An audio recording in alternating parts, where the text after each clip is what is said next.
Bonjour à tous et bienvenue dans cette deuxième critique de film consacrée à coup sûr, un film de Delphine de Vigan, une comédie, on va pas dire romantique mais une comédie, Euh, bien, ce film est bien, il est marrant, enfin, alors pas assez, pas assez de lâchement pour moi. Ils sont pas allés jusqu'au bout. Ils pouvaient pas aller. Comment expliquer Ils pouvaient faire, ils pouvaient plus s'éclater sur ce sujet. Pour moi, euh, ils pouvaient faire plus de quiproquos, plus de trucs, mais c'était très drôle, c'était très bien. J'ai passé un bon moment, j'ai bien rigolé. L'histoire, l'histoire, c'est une femme qui a eu une aventure avec son dentiste, et son dentiste, lors d'une rencontre, une deuxième rencontre, lui dit que c'est un mauvais coup. Elle est vexée, et elle a pour mission de décider de devenir le meilleur coup de Paris. Alors c'est une journaliste, je crois. Oui, c'est une journaliste. C'est bizarre, les comédies romantiques, ça se passe toujours dans les... Soit c'est dans des entreprises de pub, ou soit c'est des journalistes. C'est très bizarre. 20 ans d'écart, c'était pareil. Là, j'ai pas d'idée en tête, mais 20 ans d'écart, c'était pareil. C'était bizarre. C'est la nouvelle mode, je crois. Cette femme va essayer de devenir le meilleur coup de Paris. Et voilà, c'est une suite de gags avec une histoire au fond. Bon, ça va, c'est rigolo, c'est bien amené. Le scénario est bien écrit, je trouve. Il est assez fluide. Les acteurs jouent bien. Florence Agné. Attendez. Arnay. C'est ça. Oui, Florence Arnay. Florence Arnay. J'aime beaucoup cette actrice. Elle a pas fait beaucoup de films connus, mais. Enfin, si, elle a joué dans Mes potes, elle a joué dans beaucoup de films, mais elle a pas eu comment ça s'appelle, le premier rôle. Elle a pas eu l'écran. Elle a joué dans Bowling, elle a joué dans Mekia retué Pamela Rose, elle a joué dans Dépression et Mes potes. Ouais, ouais, elle a fait pas mal de films, quoi. Mais elle a fait pas mal de films.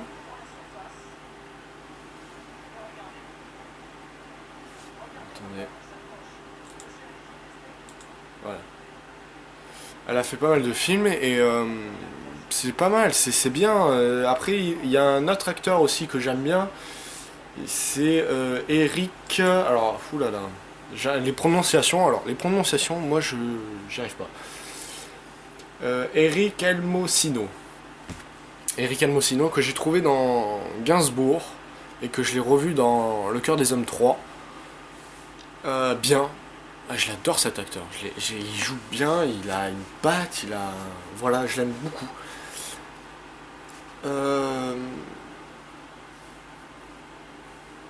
Voilà, non, mais j'ai rien à dire de plus, à part que c'est un bon film, c'est une bonne comédie. C'est pas une comédie romantique. Bon, parce que c'est pas vraiment une histoire d'amour. Il n'y a pas vraiment une histoire d'amour, quoi. C'est pas centré sur ça. Mais bon, il y a une histoire quand même. Une histoire d'amour quand même, donc. Bon, j'en sais rien. Pour moi, c'est pas une comédie romantique. Mais. Donc voilà, mais ça fait du bien de voir que le cinéma français se, se- a cette patte. A une patte pour faire la subtilité ou. Dans la subtilité. Le cinéma français, il est subtil pour moi. Mais notamment les films de 2013, les films comiques de 2013 français, ils étaient bons, ils étaient bons. Et ils étaient bons. Mais par contre, il est moins décevant, enfin, il est plus décevant que, que celui-là. Que les autres films, en fait. Il est moins drôle, enfin, je trouve qu'il est un peu pathos, contrairement aux autres films. Mais il est bien, hein, mais il est un peu pathos. La fin, notamment, un peu facile. Un peu facile la fin. Parce que j'ai un problème avec toutes les fins. Alors, j'ai un problème avec les fins, moi. Pour moi, un film, un mauvais film peut être raté à cause d'une mauvaise fin, hein. Donc, je fais très attention à la fin et très attention. On dit dénouement, on dit pas fin, n'empêche. Donc, il faut faire attention au dénouement. Voilà.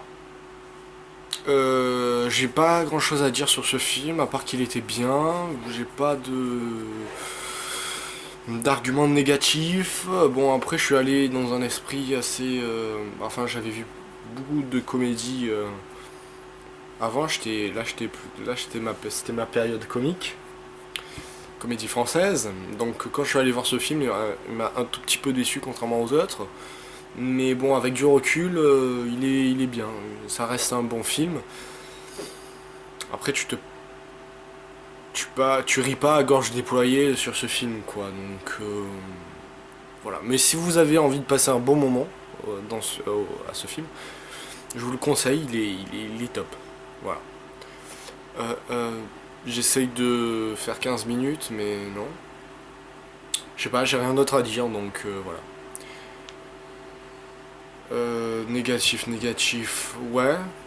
Ah oui, bon, on va un peu quitter le film, c'est pas pour ça, mais Delphine de Vigan, qui s'attaque à une comédie, c'est plutôt bien réussi pour cette première comédie, parce que Delphine de Vigan, en fait, elle a fait que 3 films. Elle a fait que 3 films, et son précédent film, c'était, je crois, Tuer mon père avec le fils de Depardieu, qui est mort par la suite. Donc voilà. Qui était pas du tout une comédie d'ailleurs. Donc pour cette première comédie et ce troisième film, c'est plutôt bien réussi pour cette réalisatrice. Delphine, donc ça c'est pour Delphine de Vigan, et après pour Laurence Arnay qui a enfin un premier rôle. Elle s'en sort bien, elle est bien, enfin elle est fraîche quoi. Elle me fait penser à Virginie Fira ou à toutes ces autres actrices de comédie françaises, nouvelles. Elle est fraîche, elle met du renouveau dans ses films. Ça fait de la variété, ça fait bien, franchement, ça fait du bien de voir ça. C'est très agréable. Voilà. Bon, après qu'Eric Mercelino, pas Mercino, El Mocino, c'est une catastrophe. El Mocino. Ouais. Bien, après, c'est pas son grand rôle non plus, hein. Donc voilà. Il est bien, ouais, il est bien dans ce rôle. J'ai l'impression qu'il peut vraiment tout faire, cet acteur. Il a fait Gainsbourg, qui était assez bluffant. C'est... Il a fait Le Cœur des Hommes, qui se rapproche plus d'ailleurs de son rôle là. Donc si vous l'avez aimé dans Le Cœur des Hommes, vous allez l'aimer à coup sûr. Donc voilà. Voilà, c'est à peu près tout. Ciao.